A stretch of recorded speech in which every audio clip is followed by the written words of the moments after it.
प्यारे बच्चों, good morning.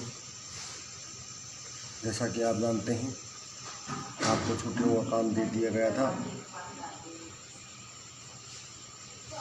आशा करता हूँ कि आपने वो अलग एक नोटबुक में कर लिए होगा। स्कूल द्वारा आपको समय समय पर अनेक प्रकार की सूचनाएं दी जाती हैं। तो प्यारे बच्चों, आप उनको ध्यानपूर्वक लगातार पढ़ते रहें और उनको फॉलो करते रहें, ताकि आपकी जो शिक्षा है वो लगातार निरंतर चलती रहे। तो आज का हमारा विषय है निबंध। अब आपको निबंध के कुछ उद्देश्य बता रहा हूँ। निबंध के उद्देश्य किसी भी व्यक्ति के लेखन और कौशल के मूल्यांकन के लिए सामान्यतः सबसे अच्छी एवं ठोस कसौटी निबंध होती है। इसके माध्यम से व्यक्ति के ज्ञान, अनुभव, सोच एवं भावना को परखा जा सकता है। निबंध कहते किसे हैं? निबंध की परिभाषा क्या है? निबंध दो शब्दों के मेल से बना है, नि प्लस बंध, जिसका अर्थ है बड़ी प्रकार से बंधी हुई रचना, अर्थात वह गद्य रचना जो किसी भी विषय पर क्रमबद्ध रूप से लिखी गई हो। निबंध गद्य लेखन की वह विद्या है जिसमें भावों, विचारों को बड़ी प्रकार से बांधकर शुद्ध भाषा में प्रस्तुत किया जाता है। निबंध लेखन के कुछ भाग होते हैं। अब मैं उसी के बारे में आपको बताता हूँ।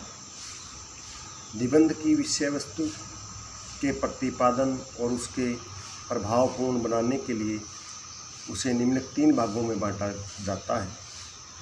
पहला होता है भूमिका अथवा प्रस्तावना बोलते हैं जिसको। यह निबंध का एक महत्वपूर्ण भाग होता है। इसके अंतर्गत विषय वस्तु का परिचय दिया जाता है, जिसके पाठक को निबंध के अगले भागों को समझने में आसानी होती है। मध्य भाग अथवा विषय का विस्तार। इस भाग के अंतर्गत विषय से संबंधित सामग्री क्रमबद्ध रूप में आती है। इसे ही निबंध का शरीर या मूल भाग कहते हैं। और तीसरा और अंतिम भाग है इसका उपसंहार अथवा निष्कर्ष। निबंध का अंतिम भाग उपसंहार, निष्कर्ष अथवा समापन कहलाता है।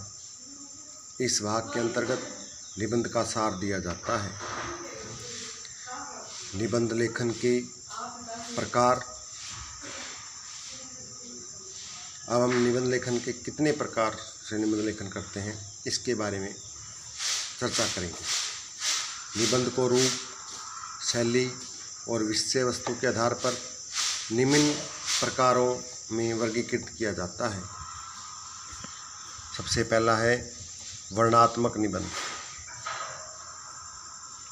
वर्णनात्मक निबंधों के अंतर्गत स्थान, व्यक्ति विशेष, ऋतु विशेष आदि से संबंधित निबंध आते हैं, जैसे मेरे सपनों का भारत। दूसरा है विचारात्मक निबंध। विचारात्मक निबंधों में विभिन्न पक्षों पर पक्ष विपक्ष, सकारात्मक नकारात्मक आदि विचार प्रस्तुत किए जाते हैं कि हम उसके विषय में क्या सोचते हैं। सभी की अपनी अपनी राय ली जाती है, चाहे वो अच्छी है चाहे बुरी है, चाहे उसके विषय में हर आदमी की अलग अलग सोच होती है। हर विषय पर हर आदमी अलग अलग सोचता है, तो उसी से पक्ष और विपक्ष के विचार भी लिए जाते हैं। तीसरा है भावात्मक निबंध। इस प्रकार के निबंधों में भावों की अधिकता रहती है। मन के भाव, सूक्ति, लोकोक्ति आदि पर लिखे गए निबंध इस श्रेणी के अंतर्गत आते हैं। चौथा है व्याख्यात्मक निबंध। इस प्रकार के निबंधों के अंतर्गत तथ्यों के आधार पर विषयों का विवरण दिया जाता है तथा उस पर सुझाव प्रस्तुत किए जाते हैं। निबंध लिखने के कुछ नियम भी होते हैं, उन नियमों को भी जानना हमारे लिए अति आवश्यक है। इसलिए मैं निबंध लेखन के कुछ नियम आपको बताता हूँ, जो कि निबंध लिखने के लिए काफ़ी महत्वपूर्ण होते हैं। एक श्रेष्ठ निबंध लिखने हेतु अनेक चरणों में उसको लिखा जाना चाहिए। निबंध लेखन का सर्वप्रथम चरण है शीर्षक की गंभीरतापूर्ण अध्ययन किया जाना चाहिए कि जो शीर्षक दिया गया है उसको गंभीर भाव से सोचना और फिर उसको कलमबद्ध करना। जिस विषय की समुचित जानकारी हो उसी का चुनाव करना निबंध लेखन के लिए उत्तम होता है। यानी कि हम ऐसा कोई भी विषय नहीं चुन सकते जिसकी हमें संपूर्ण जानकारी नहीं है या उस विषय पर हमारा मत एक नहीं है, तो उस विषय को लिखना हमारे लिए बड़ा मुश्किल हो जाएगा। तीसरा, निबंध लेखन के पहले रूपरेखा का निर्धारण करना चाहिए, उसके बाद निबंध की शुरुआत करनी चाहिए।